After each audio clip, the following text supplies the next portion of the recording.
I'm also being joined at this point in time by Mr. John Foreman CBE. Mr. Foreman, thank you so much for joining us on UK. Mr. John Foreman is the former UK Defence Attaché to Moscow and Kiev. Mr. Foreman, I want to begin by asking you, how do you view the recent meeting between Donald Trump and Vladimir Putin?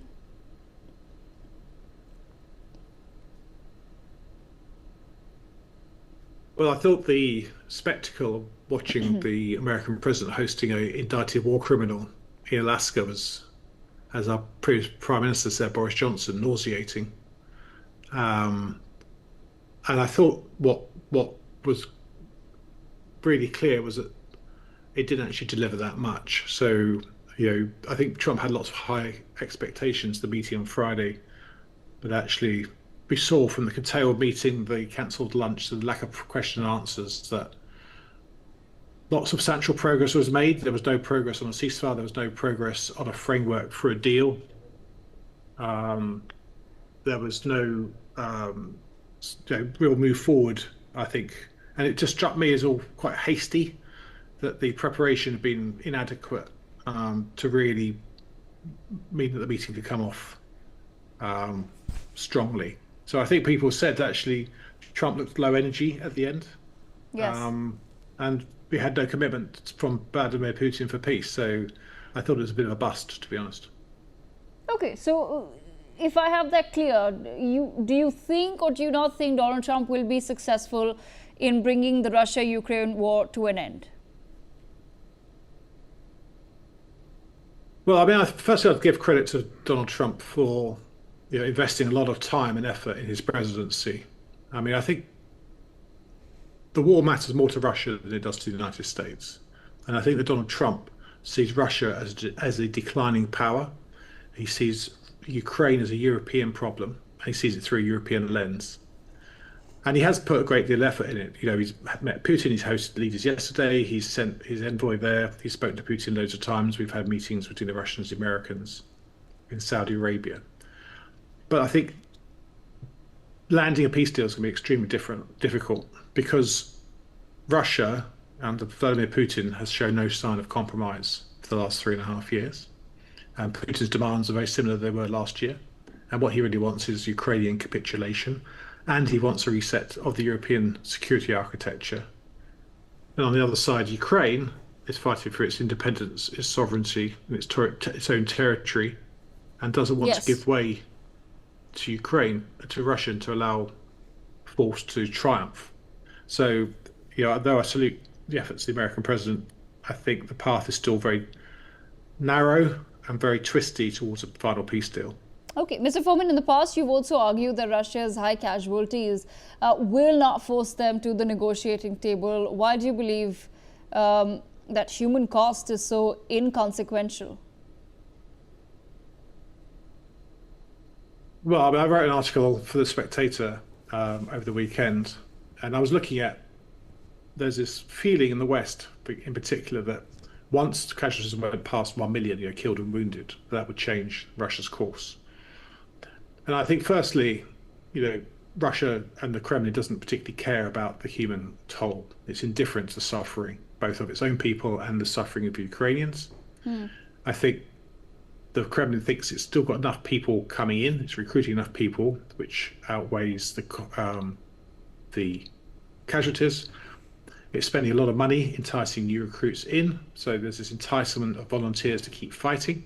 There's no public pressure. And also, of course, being Russia, they use the whip on the heads of the population to instill a climate of fear. Now, I do think there are measures that America and others could take on Russia, but especially on economics. But I don't think that hoping for a change of course because of casualties is realistic, and I think it's something we should set aside. And there's absolutely no sign of any anti-war movement whatsoever in Russia, which will provide pressure on the Kremlin. Okay, interesting. At the same time, Mr. Foreman, Ukraine has said that Russia's refusal to agree to a ceasefire is complicating efforts to end the war. How do you view this? Well, I think Russia's never wished to have a ceasefire because Russia thinks and Putin thinks he's winning. And what Putin, the Putin calculation is that if we have a ceasefire in place, that's it. The line will be frozen. Ukraine will be partitioned, which I don't need to tell an Indian audience about the problems of that. And Putin's ambition to at least occupy all four annexed territories in Ukraine would be impossible, especially if it's backed up by a hard security force. So Russia's never wanted a ceasefire. And I think what happened over the weekend after the summit in Alaska was that Trump changed his position, abandoned his own precondition for a ceasefire, and now moved across to the Russian position. So now we have all the issues on the table. We have land, we have Ukrainian status, Ukrainian foreign policy in NATO and the European Union, domestic policy, quote, besides the army. You have European security, and you have the US-Russia relationship on, all together, all to be discussed in some massive peace deal. And again, I think that's why I think it's going to be complicated to land all that, because it's so many moving parts within that potential deal, any one of which could derail the whole process. Okay, Mr. Foreman, I also have to ask you, there's been some talk about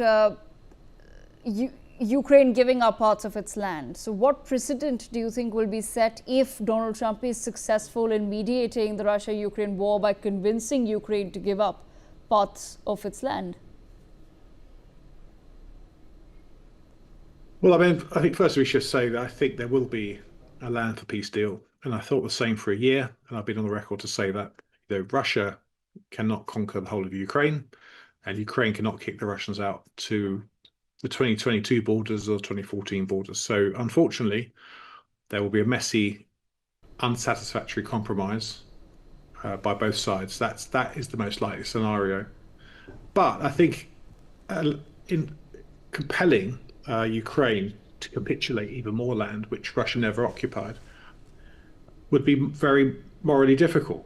We've had a whole principle since 1945 that borders should stay where they are, that borders should not be changed by force, and that sovereign nations have the right to territorial integrity and independence. And the fact that if Trump acquiesced to Putin's demands to hand over 30% of Donbass, where 1 million Ukrainians live, that would send a precedent around the world.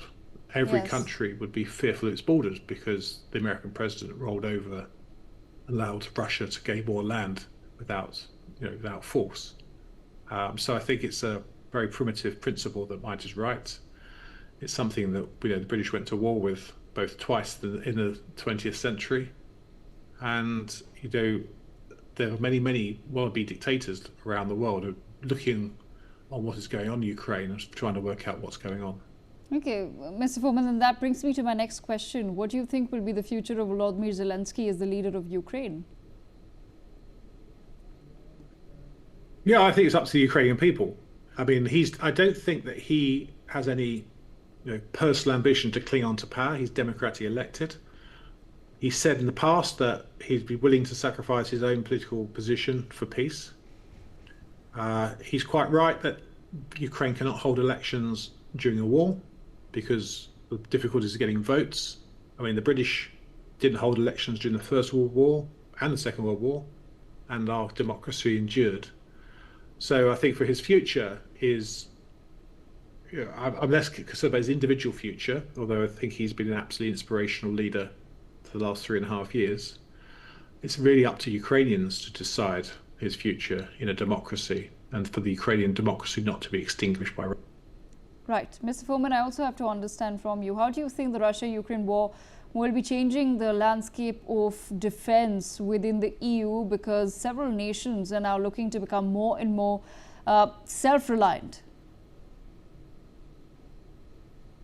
Yeah, I mean, I think there's 2 points. I mean, firstly, I think there is recognition that we need to spend more on defence in Europe, and that's what you saw at NATO last month, a commitment to spend 3.5% of GDP on defence and 1.5% on wider security, and that's a reversal of the trend for the last 30 years. So, the strategic genius of Vladimir Putin has not only caused NATO to get bigger because of Finland and Sweden joining and stronger, but also convinced 31 nations to spend more money on their own defences. So that's a good thing, and that's not to be aggressive towards Russia. That's so deterrence is credible, both nuclear and conventional, and also we can defend ourselves.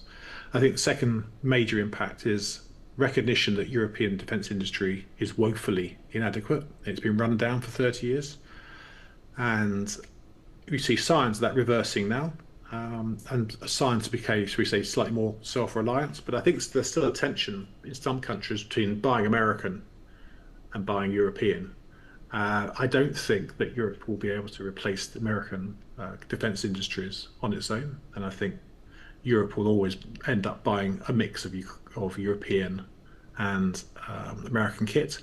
I think the third issue, of course, is Ukraine itself. Ukraine has a wealth of knowledge now, especially in some areas like drones. So it shouldn't just be a one-way street for NATO and the European Union spending more money on their own stuff. I think there's opportunities for collaboration with Ukraine to actually bring across lessons that they've learned in fighting the Russians into our own defence industry. Okay, Mr. Foreman, I have last couple of questions for you. I must also understand from your perspective, do you think Russia was provoked to start this war by simply Ukraine being considered for NATO membership? Is there any credibility to that narrative? Well, no, I don't think Russia was provoked. I think the excuse of NATO enlargement is a pretext. I think that Russia, or Putin in particular, wishes to bring Ukraine back to under the Russian orbit, back into its sphere of influence. He wants to subjugate it. He wants to destroy its independence and sovereignty. And if you read Putin's long article of 2021, it's not about NATO. It's all about the feeling that Russia lost a limb, shall we say, of Ukraine in 1990. Putin wants to reverse the situation Russia found itself with Ukraine after the Cold War. And I think those are people who say it's all to do with NATO. It's wrong. We didn't hear a peep from Putin when Finland or Sweden joined, and Finland's got a 1,000-kilometer border with Russia. Okay, interesting, Mr. Foreman. My one last question to you: what becomes the future of NATO then? Well, I mean, I think actually, again, Putin's given NATO the biggest shot in the arm since 1990. It's given it purpose again. And there was a period, I think, between the 1990s and 2000s. People said, well, why should NATO exist? We've got peace in Europe. It's all about peacekeeping operations elsewhere, small scale. But actually, Putin's actions over the last decade have made people wake up. I think it's taken too long. I think the summits over the last years, both increasing spending, changing organizations, increasing readiness forces, declaring Russia as the major threat, has really unified NATO in a way it hasn't been for 30 years, and that's been backed up by money. So I think as long as the nations follow through on their commitments, as long as we continue to invest in adequate defences and deterrence, I think there'll be peace